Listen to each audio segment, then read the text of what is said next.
let's talk about medicine para sa dry cough at saka sa may phlegma. Sa mga ayaw ng capsule, tablet, o kaya naman syrup or liquid, meron po tayong alternative po sa cough. Ito po yung Strepsils na dry cough. Ito po ay lozenges or kinikindy lamang. Meron po itong generic name na dextromethorphan antitussive. Ito po yung pang dry cough. Ang halimbawa po nito, pag bibili kayo sa mga drugstore, ganito po. Bali sa isang ganito ay may 6 na laman na po. For dry cough. Tapos pag yung direction po kung paano i-take itong lozenges na to or candy, dito po. Ugaliin natin magbasa ng direction. Nandito lamang sa likod. Katulad nitong sachet nasa likod. Pag adults daw, the elderly and children 12 years of age, ibig sabihin 12 years pataas, dissolve daw 2 lozenges in the mouth, one after the other. Ibig sabihin, unang candy is 1 piraso. Pag naubos na isang candy, another na naman na 1 piraso. Every 4 hours as needed. Ibig sabihin, every 4 hours daw po ang interval. Do not exceed 12 lozenges in 24 hours. Bali, ganun lamang po ang pag-take nito. 4 hours ang interval. Bali, 2 candy ang i-take. Una, 1 piraso. Pag naubos na yung isa, another na naman. Then, pahinga ng 4 hours. Saka po ulit mag-candy.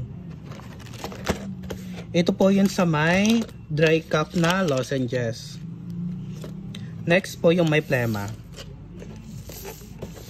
Sa may phlegma naman po, ito po.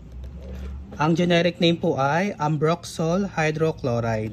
Ang halimbawa nito, pag bibili kayo sa mga drugstore, ganito po. May 6 lozenges rin po ito. Ang direction po nito ay nasa likod lamang. Sa adults daw, ganun rin po ulit, 2 lozenges in the mouth, one after the other. Bali ito po ay 3 times a day. Hindi siya 4 hours interval. 3 times a day. Ibig sabihin, 8 hours. Tapos sa children naman, ibig sabihin, pwede daw po ito sa children na 5 to 10 years old. Dissolve 1 lozenge in the mouth 3 times a day. Bali sa children po is 1 pirasong candy lang po yung i-candy niya. Tapos 3 times a day. Ibig sabihin, ang interval ay 8 hours. Ganito po.